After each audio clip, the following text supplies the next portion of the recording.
truck now has a nice mellow tone that virtually has no drone inside the cab. The exhaust is a simple bolt-on that does come with all the necessary components for the do-it-yourselfer to install this MBRP exhaust with common hand tools.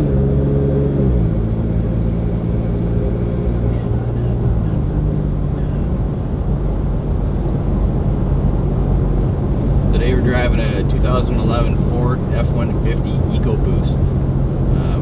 MBRP catback 3-inch system on it, as well as our 3-inch Y pipe. Cruising with 65 mile an hour. No drone, very nice in the interior.